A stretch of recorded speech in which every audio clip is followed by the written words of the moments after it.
నీ action and నీ result ఈ రెండు సపరేట్ డొమైన్. ఈ రెండింటిని ఎప్పుడైతే నువ్వు కలిపి కన్ఫ్యూజ్ అవుతావో అప్పుడే నీ యాంగ్జైటీకి అది రూట్ కాజ్ అవుతుంది. యాక్షన్ చేయడము రిజల్ట్ మీద డిపెండ్ అవ్వకుండా చేయాలి. రిజల్ట్ మీద డిపెండ్ అవ్వకుండా చేయాలి అని అంటే ఇప్పుడు ప్రెసెంట్ రిజల్ట్ మీద ఎప్పుడైతే నువ్వు డిపెండ్ అవుతావో, లైక్ ఇప్పుడు నేను క్యాట్ ఎగ్జామ్ రాయాలి అనుకుంటున్నాను, సిఏ ఎగ్జామ్ రాయాలి అనుకుంటున్నాను, నేను ఆల్రెడీ ముందే ఫిక్స్ అయిపోయినాను అనుకో, నాకు రాదు, నేను చేయలేను, చాలా టఫ్ గా ఉంటుంది. నేను ఆల్రెడీ చాలా మందిని చూసినాను, వాళ్ళు ఆల్రెడీ చాలా ఫెయిల్ అయిపోయినారు, వాళ్ళు టఫ్ గా ఉంటుంది అని చెప్పినారు. రాత్రి పగుళ్ళు చదువుకొని ఎగ్జామ్కి వెళ్ళి రాసిన వాళ్ళు కూడా ఆల్రెడీ ఫెయిల్ అయిపోయినారు. సో నేను రాస్తే ఎందుకు పాస్ అయిపోతాను అన్నది నువ్వు నీ మైండ్లో పెట్టేసుకున్నావు అనుకో, ఇది రిజల్ట్ ఓరియంటెడ్ వర్క్. కానీ చాలా మంది చేస్తున్నారు, వాళ్ళు మేబీ సరిగా చేసి ఉండకపోవచ్చు. చాలా మంది ప్రిపేర్ అయినారు, అయినా కూడా ఫెయిల్ అయిపోయినారు. వాళ్ళంతా రాత్రి పగుళ్ళు చదువుకున్నా కూడా పర్ఫెక్ట్ స్ట్రాటజీ పెట్టి ఉండకపోవచ్చు అని నేను ఆలోచించుకొని నా స్ట్రాటజీ ప్రకారం నేను ఆ స్ట్రాటజీని ఫుల్గా అనలైజ్ చేసి నేను ఏమేమి సబ్జెక్ట్స్ చదవాలి, ఎన్నెన్ని సబ్జెక్ట్స్ ఉన్నాయి, ఏ టైంలో ఎంతవరకు కవర్ చేయగలుగుతాను అని దాన్ని ప్రాపర్గా రీసెర్చ్ చేసుకొని ఒక స్ట్రాటజీ ప్రకారంగా నేను అంతా సిలబస్ కంప్లీట్ చేసుకున్నాను అనుకో,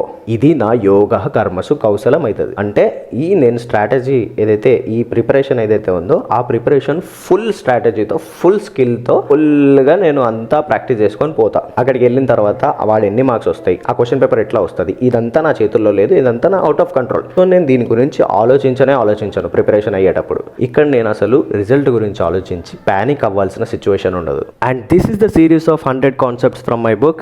This is VK. Bye.